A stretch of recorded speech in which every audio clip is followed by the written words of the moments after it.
Minha cunhada sempre fez de tudo para me pintar como louca diante do meu irmão, mas consegui virar o jogo e presenciar a expressão dela quando percebeu que, agora, era ela quem parecia desequilibrada aos olhos dele. Desde que o Rian começou a namorar a Martina, ficou claro para mim que ela só tinha um objetivo: me afastar da vida dele. Depois que perdemos nossos pais ainda adolescentes, restamos só nós dois no mundo, o que me tornava a única barreira entre ela e o controle total sobre ele. Quando a conheci, ela veio toda simpática, cheia de sorrisos, mas bastou eu comentar que tem autismo severo e pedir para tomar cuidado com meus gatilhos. Ela sorriu ainda mais, como se já estivesse arquitetando alguma coisa. Não perdeu tempo. Começou a plantar dúvidas na cabeça do Ryan. Me chamava de isso quando ninguém ouvia, só para me irritar na frente dele, e misturava ingredientes que eu odiava nos meus motis, só para ele ver minha reação. Quando eu reclamava do gosto esquisito, ela fazia pose de especialista em saúde mental, sugerindo terapia e tratamento, como se estivesse preocupada. E só piorou. No aniversário do Ryan, fomos jogar boliche, e quando fui ao banheiro, ela foi logo atrás. Aproveitou que estávamos sozinhas, apagou as luzes com o aplicativo de luz estroboscópica e provocou uma crise forte em mim, sabendo exatamente o que aquilo causaria. Ela gritou por ajuda, me segurando, e quando chegaram, contou a todos que as luzes do banheiro tinham me afetado. Eu estava tão transtornada que nem consegui me explicar. Depois veio meu aniversário. Ela passou semanas fingindo se preocupar com minhas necessidades sensoriais, mas usou tudo contra mim. Colocou luzes de LED piscando escondidas, aromatizantes que me faziam mal, sons altos e até timer apitando de tempos em tempos quando estávamos a sós. Fiquei quieta, achando que uma hora ia melhorar. Não melhorou. O episódio que me derrubou de vez foi num dia em que visitei a casa deles, e o Rian saiu rapidinho. Aproveitei para ir ao banheiro, deixei meu celular na mesa, e assim que entrei, a Martina trancou a porta e apagou a luz, sabendo que eu sou claustrofóbica. Entrei em pânico, chorei, implorei por uns 20 minutos enquanto ela ria do lado de fora. Quando o Rian chegou, ela me soltou, apertou meu braço e sussurrou que faria pior se eu contasse para ele. Depois me levou até ele dizendo que eu tinha tido um surto por causa de ervilha no jantar.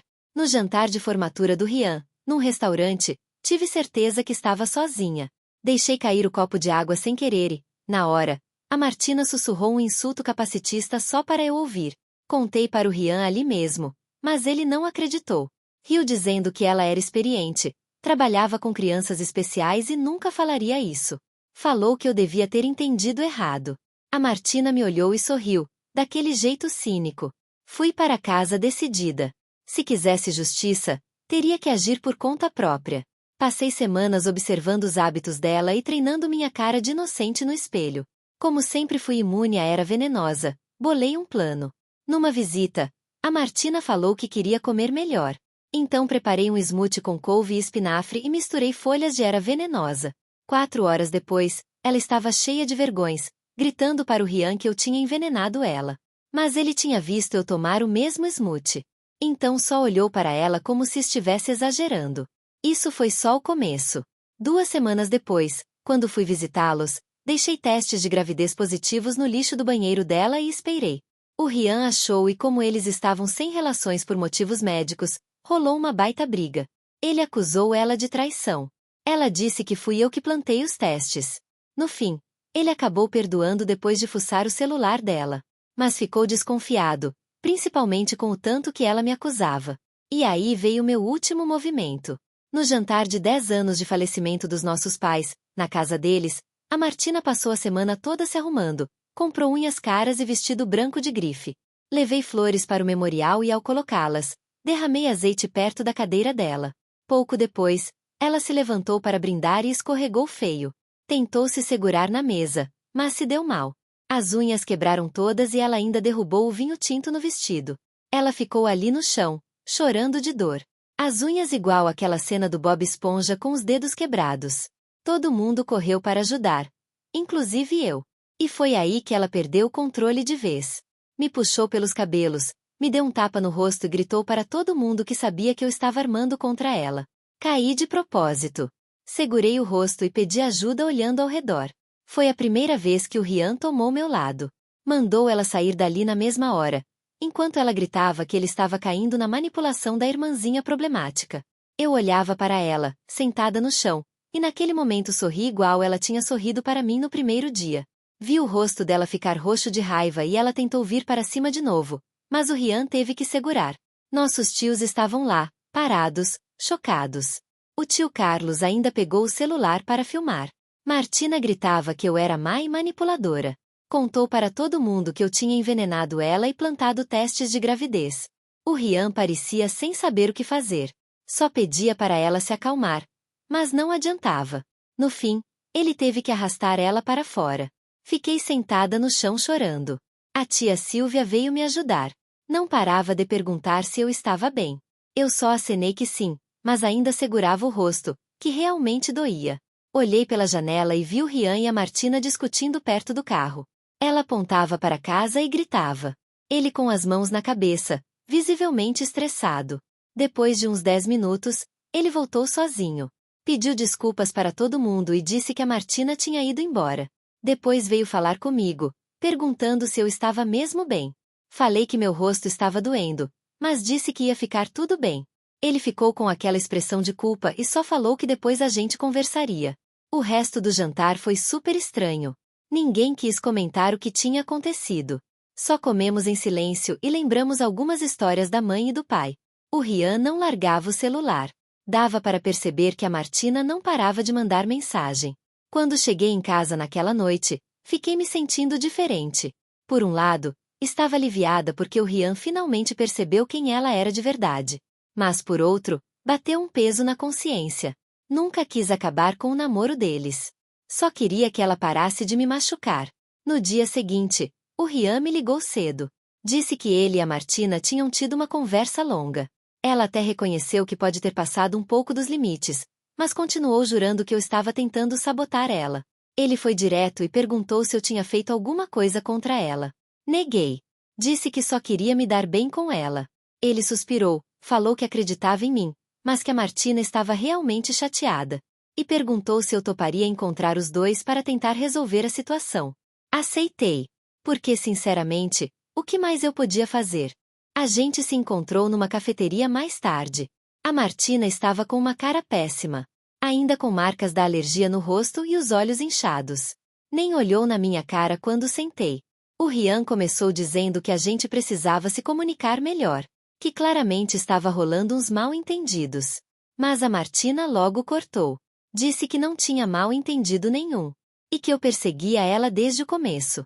Fiquei quieta. Só deixei ela falar. Ela começou a jogar na roda o lance do smoothie e dos testes de gravidez. Até inventou umas coisas que eu nunca fiz. Tipo o brinco dela que sumiu depois que eu fui lá. E o laptop que pegou vírus depois que usei. O Rian começou a ficar cada vez mais desconfortável a cada acusação. Até que ele falou que ela estava sendo paranoica. Foi aí que a Martina perdeu a linha. Disse que ele sempre ficava do meu lado porque eu era irmã autista dele. Que eu usava isso para manipular todo mundo. Não aguentei. Comecei a chorar de verdade. Não era drama. Era de dor mesmo. Porque mesmo tendo feito umas coisas erradas, escutar aquilo foi um baque. O Rian ficou indignado. Disse que ela tinha passado de todos os limites. Que meu autismo não era algo que eu usava. Era algo que eu vivia todos os dias. A Martina revirou os olhos e ficou dizendo que eu já estava manipulando ele de novo com meu choro. Não aguentei. Levantei e fui embora. O Rian ainda tentou me chamar. Mas não olhei para trás. Só fui direto para casa e me tranquei no quarto. 1 hora depois, o Rian apareceu no meu apartamento. Ficou batendo tanto tempo até eu abrir. Ele estava exausto. Contou que a Martina foi embora logo depois que saí e que tiveram outra briga gigante no estacionamento. Falou que estava começando a enxergar um padrão nela. Eu só balancei a cabeça e fui fazer um chá para a gente. Sentamos no sofá e ele pediu que eu fosse completamente sincera. Queria saber se eu realmente tinha colocado era venenosa no smoothie dela. Olhei nos olhos dele e falei que não. Que provavelmente ela teve reação a outra coisa. Ele ficou um tempo me encarando. Depois disse que queria acreditar em mim. Aí me contou uma coisa que me pegou de surpresa. A Martina já tinha feito coisas do tipo com a ex dele. Acusou a menina de roubo e mentira. Arrumava briga em todas as reuniões de família. No final, a ex terminou com ele porque não aguentava mais a Martina. Perguntei por que ele continuou com a Martina depois disso. Ele disse que ela tinha convencido ele de que a ex era o problema. que era ciumenta e queria separar os dois. Mas agora ele estava vendo tudo se repetir comigo. Ficamos conversando por horas.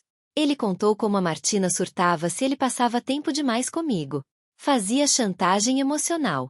Dizia que ele me priorizava. Distorcia tudo que eu falava para me pintar como vilã. Eu quase não falei. Só fiquei ouvindo. Por dentro me sentia culpada, mas ao mesmo tempo aliviada. Estava claro que ela queria mesmo me afastar dele. Os dias seguintes foram tranquilos. O Rian avisou que precisava de um tempo longe de nós duas para pensar. Eu respeitei e não procurei ele. Mas a Martina não entendeu o recado. Ela começou a aparecer no meu prédio. Da primeira vez, bateu educadamente na porta. Quando abri, disse que queria conversar de mulher para mulher. Deixei ela entrar porque fiquei curiosa. Erro meu. Mal a porta fechou, ela agarrou meu pulso com força.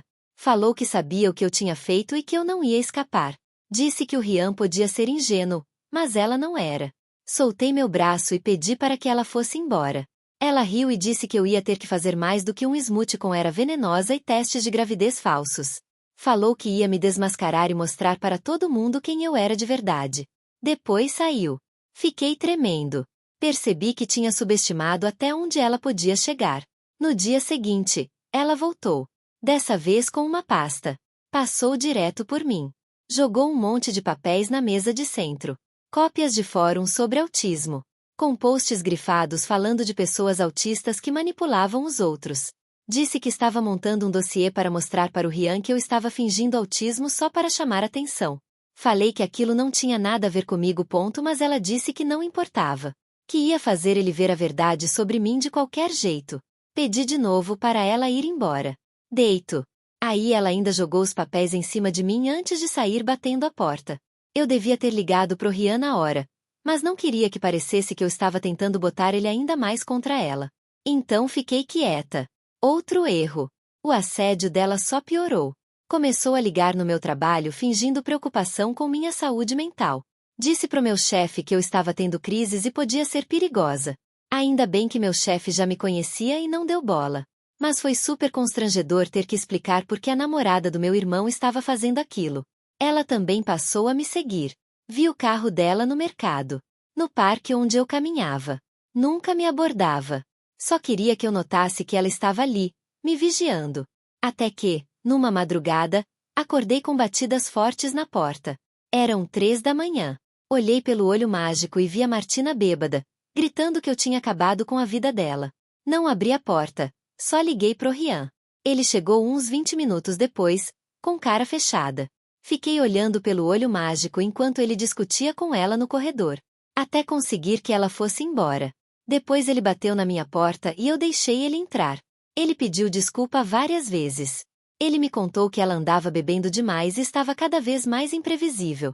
Disse que tentou terminar com ela mais cedo naquele dia. Mas ela ameaçou se machucar. Falei que isso não era responsabilidade dele. Ele respondeu que sabia, mas se sentia preso naquela situação. Ficamos conversando até o amanhecer. Ele abriu o jogo sobre o quanto tudo tinha ficado tóxico. Ela quebrava coisas no apartamento quando brigavam. Ameaçava inventar mentiras para o chefe dele. Dizia que ia destruir nossas vidas se ele terminasse. Aquilo me destruiu. Nunca quis que as coisas chegassem a esse ponto. Só queria que ela parasse de me machucar. Mas agora ela tinha perdido o controle. E estava arrastando o Rian junto. Falei para ele que ele precisava se afastar dela. Ele disse que estava tentando, mas que ela não aceitava de jeito nenhum. Ele estava com medo do que ela poderia fazer. A semana seguinte foi um tormento. A Martina conseguiu piorar tudo. Ligava pro meu trabalho o tempo todo. Deixava bilhetes maldosos no meu carro. Criou perfis falsos nas redes sociais só para me atacar. Chegou a inventar mentiras pros meus amigos. O Rian tentou fazê-la parar, mas ela não queria saber. Ele acabou ficando comigo a maior parte das noites. Porque ela destruía o apartamento quando ele saía. Ele me mostrou fotos de pratos quebrados e buracos nas paredes. Foi assustador. Até que ela passou de todos os limites. Cheguei do trabalho e encontrei a porta destrancada. Mesmo tendo certeza de que tranquei ao sair. Entrei devagar e vi meu apartamento revirado. Minhas roupas todas cortadas. A TV destruída. Minhas coisas de conforto para o autismo arruinadas. Em cima da cama, um bilhete. Isso é só o começo. Liguei para a polícia na hora. O Rian me encontrou do lado de fora enquanto eles faziam a vistoria. Ele estava destruído. Contou que a Martina tinha uma cópia da chave porque um dia regou minhas plantas. E ele esqueceu que ela ainda estava com a chave. Os policiais tiraram fotos, fizeram um boletim e disseram que, sem provas de que era ela, não dava para fazer muita coisa. Mas sugeriram que eu pedisse uma medida protetiva. O Rian disse que testemunharia sobre o comportamento dela, se fosse preciso. Aquela noite dormi em um hotel, com o Rian junto. Ele afirmou que tinha terminado de vez com a Martina. E já tinha chamado um chaveiro para trocar as fechaduras do apartamento deles. Disse que ia lidar com qualquer ameaça dela. Só queria que ela sumisse das nossas vidas. No dia seguinte, fomos ao fórum. Entrei com o pedido da medida protetiva. E o Rian foi como minha testemunha. Ele contou das ameaças e perseguições. Mostrou mensagens onde ela admitia me seguir. O juiz concedeu uma ordem temporária. E a Martina seria notificada naquele mesmo dia. Achamos que aquilo ia resolver tudo. Mas estávamos enganados. Pelo visto, ela foi notificada no trabalho e surtou feio.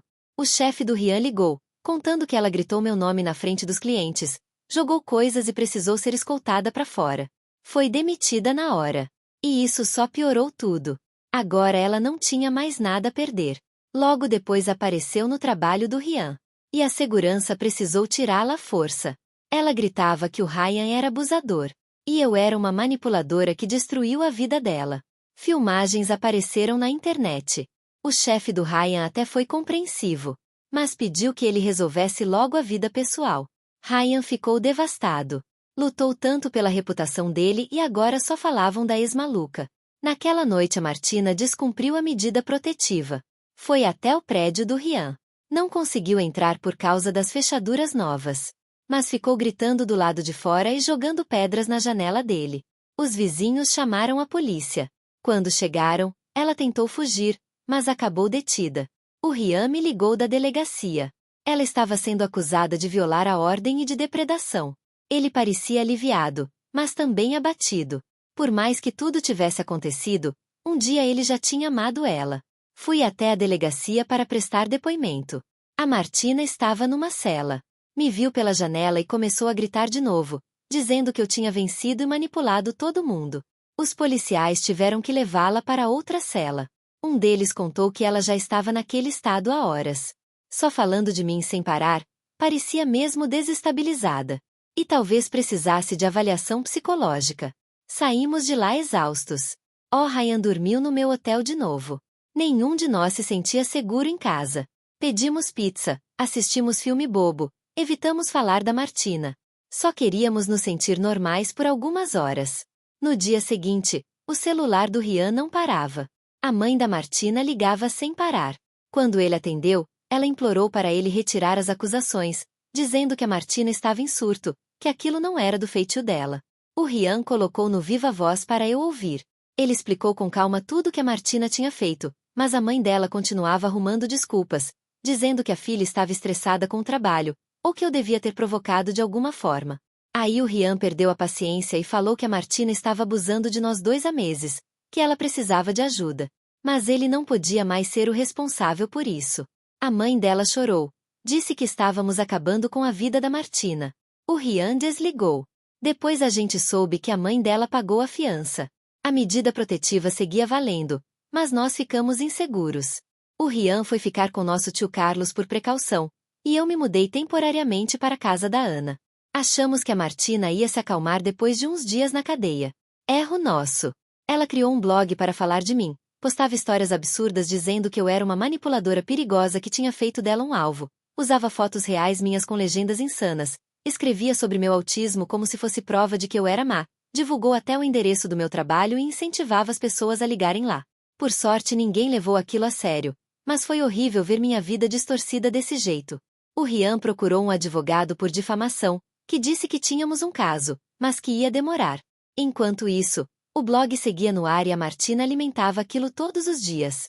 Escrevia sobre o Rian também, chamava ele de fraco, patético, dizia que ele preferiu a irmã defeituosa ao verdadeiro amor. Postou fotos íntimas deles com textão sobre o relacionamento. O Rian ficou humilhado. Colegas de trabalho, amigos, todo mundo viu. Mas o pior foi quando ela começou a procurar nossa família distante. Mandou mensagem pelo Facebook para todos os tios e tias, contando a versão dela, dizendo que eu era perigosa e precisava ser internada, que o Rian estava me protegendo. A maioria ignorou, mas a tia Joyce chegou a ligar preocupada para o Rian. E ele teve que explicar tudo de novo. Foi um desgaste sem fim. Até que a Martina cometeu o maior erro. Apareceu no meu trabalho. Eu estava em uma reunião quando a segurança me ligou avisando que uma mulher estava na recepção, exigindo me ver. Na mesma hora, já imaginei quem era. Pedi para chamarem a polícia e permaneci na sala, enquanto minha chefe foi ver a confusão. Ela voltou chocada, dizendo que a Martina estava lá, gritando que eu era uma fraude, que tinha provas de que eu fingia autismo só para chamar atenção, balançando impressões do meu blog para todo mundo ver. A segurança conseguiu segurar ela até a polícia chegar. Meus colegas ficaram me encarando e eu queria sumir de tanta vergonha. Mais tarde, minha chefe me chamou na sala dela. Disse que não dava mínima para as acusações da Martina. Só queria saber se eu estava bem segura. Não aguentei e contei tudo. Ela foi super acolhedora. Falou que eu podia trabalhar de casa até a poeira baixar e pediu para a segurança proibir a Martina de entrar no prédio. A polícia prendeu a Martina de novo por violar a medida protetiva. E dessa vez o juiz não foi nada leve. Ela pegou 30 dias de prisão e acompanhamento psicológico obrigatório. Ryan e eu achamos que enfim íamos conseguir respirar. Aqueles 30 dias foram um alívio. Voltei para meu apartamento depois de trocar as fechaduras e instalar um sistema de segurança. E o Ryan acabou achando outro lugar para morar. Voltamos a ter uma rotina normal, jantando juntos, indo ao cinema em família, sem falar da Martina. Só que deveríamos ter nos preparado. Porque quando ela saiu, voltou pior. Estava mais magra, com um olhar completamente fora do normal, cabelo oleoso, roupas todas amassadas. Mas o pior eram os olhos, vazios. A não ser quando olhava para mim. Aí era puro ódio. Por causa da medida protetiva, ela não podia chegar perto. Mas deu um jeito de me atormentar mesmo assim. Pichou mentirosa no meu carro. Deixou flores murchas no trabalho do Ryan.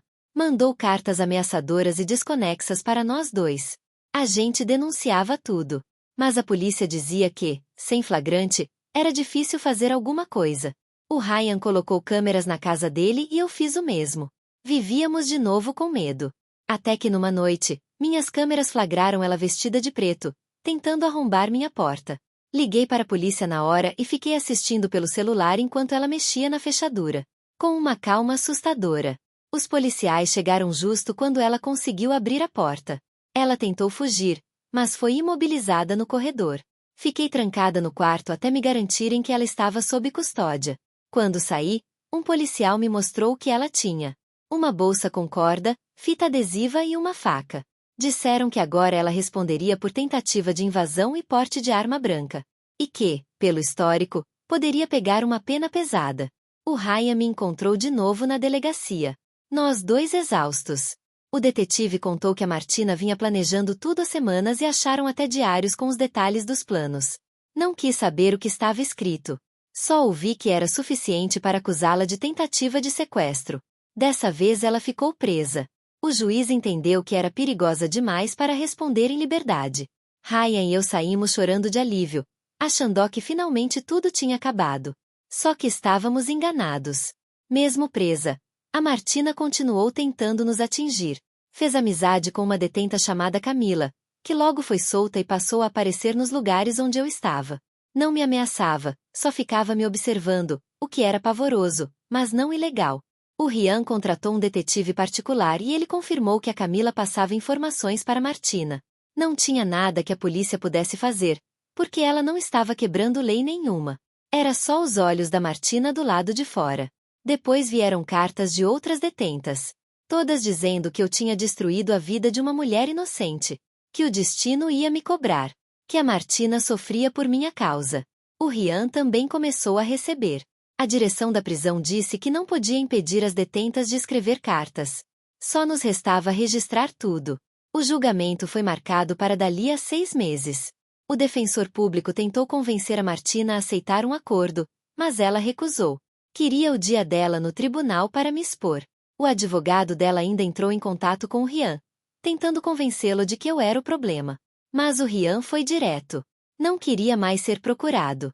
Quanto mais se aproximava o julgamento, pior ficava. Mais amigas da Martina saíram da prisão e passaram a aparecer no meu trabalho ou me seguir no mercado. Nunca faziam nada, só observavam. E essa tortura psicológica começou a me consumir. Voltei a ter crises de pânico. O Rian também não estava bem. Emagreceu de tanto estresse. Não dormia. Nós dois viramos sombra do que éramos. 2 semanas antes do julgamento, tudo mudou. A mãe da Martina ligou chorando para o Rian. Contou que a Martina tinha atacado outra presa porque ouviu um comentário sobre irmãs. Agora estava em isolamento e enfrentaria novas acusações. A mãe dela implorou para o Rian visitá-la. Disse que a filha estava desmoronando, mas ele recusou. Depois, ligou para mim, jogando toda a culpa em cima de mim, dizendo que eu tinha destruído a filha dela. Desliguei na cara dela, mas as palavras ficaram martelando na minha cabeça.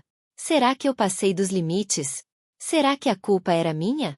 Conversei sobre isso com minha terapeuta, que me lembrou que as escolhas foram da Martina. Que sim, preguei algumas peças. Mas foi ela quem decidiu partir para a violência e perseguição. Foi ela quem jogou a própria vida fora por vingança. Isso me ajudou um pouco. Finalmente chegou o dia do julgamento. Eu e o Rian sentamos juntos no tribunal. Martina estava visivelmente acabada. Mais magra ainda. Olheiras profundas. Não tirava os olhos de mim. O advogado dela tentou pintar ela como vítima da minha manipulação. Falou do trabalho dela com crianças especiais.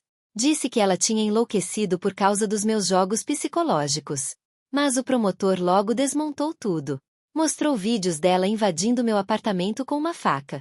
Leu trechos dos diários onde ela detalhava os planos. Tocou gravações das ameaças que ela deixou na minha caixa postal.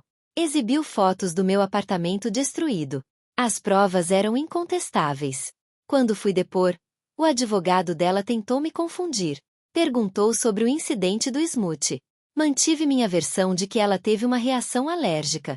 Perguntou sobre testes de gravidez. Disse que não sabia de nada. Tentou me desmoralizar. Mas o promotor rebateu quase tudo. O Rian depois em seguida. Contou do comportamento cada vez mais agressivo da Martina. Confirmou o assédio e as ameaças. Ele estava triste, mas firme. Quando terminou, Martina gritou que ele era um traidor. E o juiz mandou retirá-la da sala. O júri deliberou por apenas 2 horas. Condenada por todas as acusações. Tentativa de sequestro, perseguição, assédio, violação de medida protetiva e outras mais. A sentença saiu 1 mês depois. E Martina foi condenada a 5 anos de prisão com tratamento psiquiátrico obrigatório. A mãe dela chorava desesperadamente no tribunal, enquanto Martina não tirava os olhos de mim. Antes de ser levada, ela sussurrou com os lábios: "Isso não acabou." Mas na verdade, tudo já tinha terminado.